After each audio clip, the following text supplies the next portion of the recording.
currículo individual, adaptado, funcional. Você não sabe como organizar esse documento?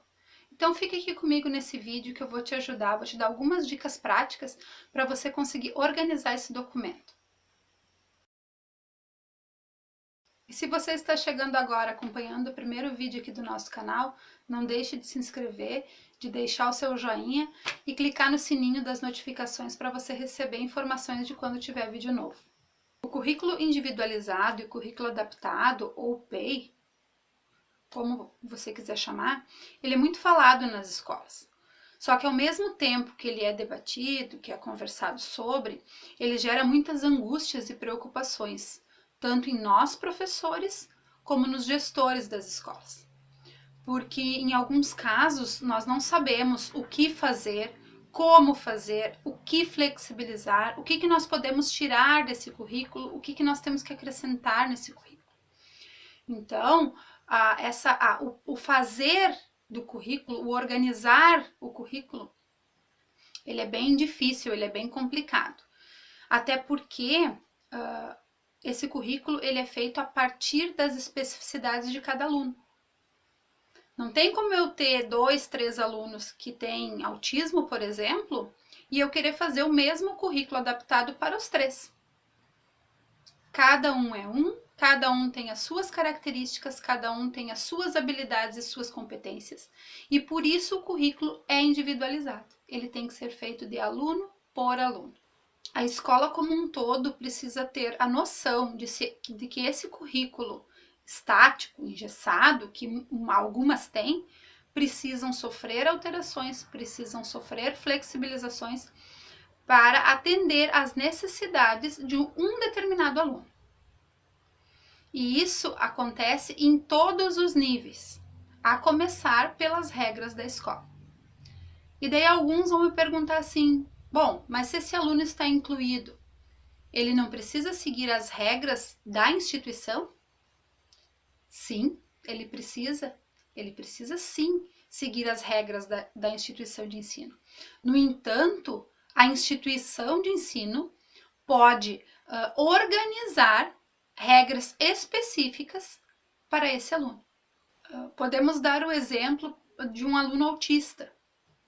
A regra da escola é que o aluno permaneça em sala da 1h15 da tarde até as 3 horas. A professora não vai sair de sala aquele dia, ela não tem nenhum compromisso, nenhuma organização no seu calendário que ela vai ter que sair da sala de aula. No entanto, aquele aluno não consegue permanecer esse período todo na sala de aula. Então, vai existir uma regra para ele que no período tal a tal, ele vai poder sair uma vez da sala, ou ele vai poder sair 2 vezes da sala. Acompanhado do seu monitor, do seu mediador, ele vai fazer alguma atividade, ele vai fazer alguma coisa fora da sala de aula e logo ele irá retornar. Esse é um dos exemplos, mas poderia dar outros, como por exemplo um aluno deficiente físico, que precisa se ausentar antes do horário do lanche, porque ele demora mais tempo para se alimentar. Todos os alunos daquela turma normalmente levam em torno de 15 minutos para fazer a sua alimentação. Ele precisa que alguém o alimente e ele demanda de um tempo de meia hora, 35 minutos. Então, isso é uma organização, é uma regra da escola que vai estar sendo adaptada para atender às necessidades desse aluno. Para estar organizando o currículo adaptado, nós precisamos estar seguindo 5 pontos e partir sempre dos planos de estudos do ano que o aluno está matriculado. Então, por exemplo, o aluno está matriculado no 3º ano do ensino fundamental, séries iniciais. O professor, a equipe diretiva, o educador especial, o monitor ou mediador, a família, podem sentar todos juntos e partindo dos planos de estudo daquele ano, vão sentar e vão organizar o currículo adaptado para esse aluno. Primeiro ponto, então, são as questões organizacionais. De que forma vai acontecer essa organização de espaço, essa organização de tempo, a organização das atividades. Toda essa parte organizacional é o primeiro ponto a ser observado para a construção do currículo. As questões organizacionais também podem ser elencadas. As questões de trabalhos em grupos, trabalhos em duplas, onde meu aluno vai estar sentado no espaço da sala de aula.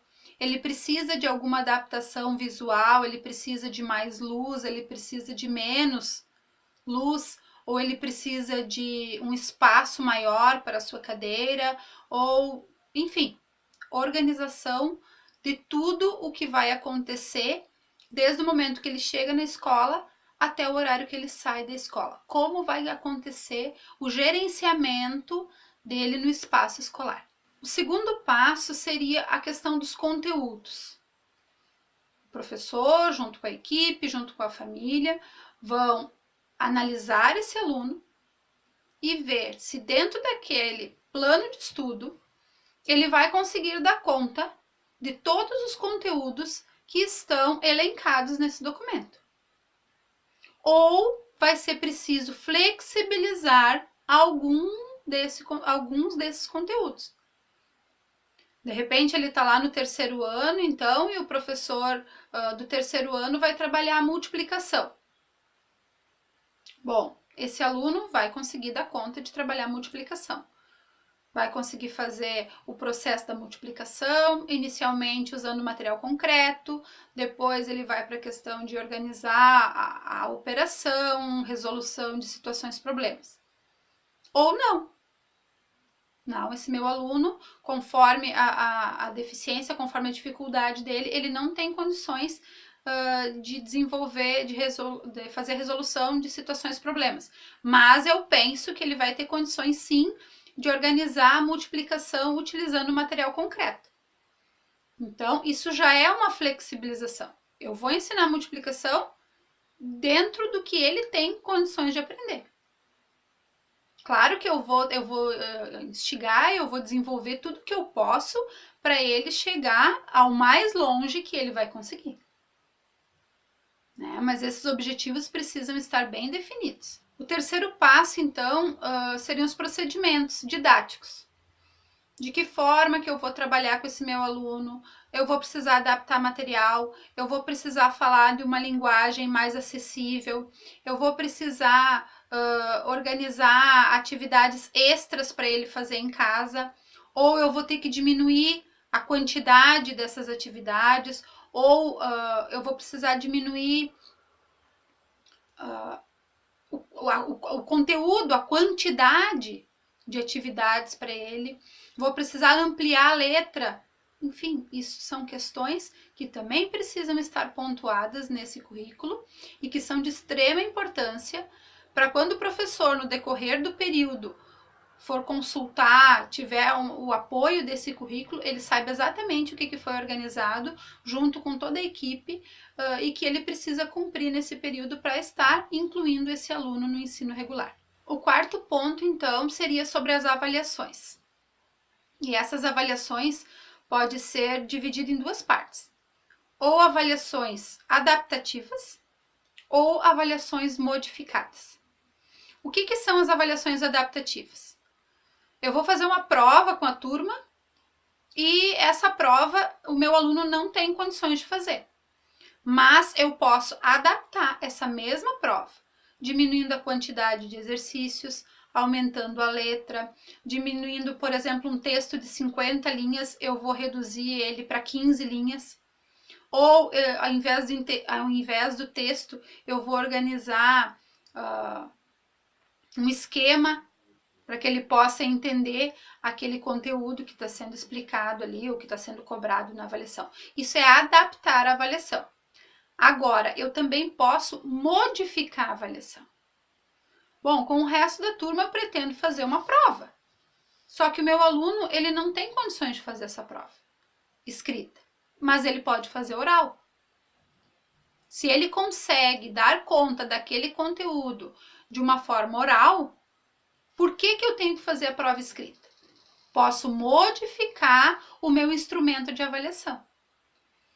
Então, isso também precisa estar previsto no currículo adaptado. Outra coisa que podemos adaptar também são as formas de avaliação, no sentido de que a turma inteira não precisa fazer a mesma prova. Mesmo os demais, não terem currículo adaptado, não serem alunos incluídos. Por que a avaliação tem que ser igual para todo mundo? Se nós aprendemos de forma diferente, nós podemos nos expressar de maneira diferente e ser avaliado de forma diferente também. E o quinto ponto seria as questões ligadas ao tempo, temporalidade, o tempo que o meu aluno vai levar para desenvolver determinada avaliação, ou o tempo que o meu aluno vai levar para desenvolver determinada atividade. Ou as atividades vão ser divididas em duas partes, uma parte em grupo, outra parte individual, ou uma parte em casa e outra parte ele vai fazer na escola. Se o meu aluno não consegue permanecer muito tempo em sala, ele pode fazer uma parte da atividade na sala, junto com os colegas, e a outra parte num lugar reservado, com o mediador, com o monitor. Então, toda essa parte de tempo precisa também estar bem clara e bem organizada. Então, pessoal, seguindo esses 5 pontos, organizando a vida desse aluno, pensando nas especificidades desse aluno dentro do espaço escolar, buscando a inclusão, com certeza o trabalho terá resultados positivos. Esse aluno se sentirá bem e conseguirá dar conta do que o currículo está propondo para ele. E com certeza ele terá avanços no seu processo de ensino e aprendizagem. Eu espero ter contribuído de alguma forma com essas informações. Até o próximo vídeo. Fiquem com Deus. Gratidão.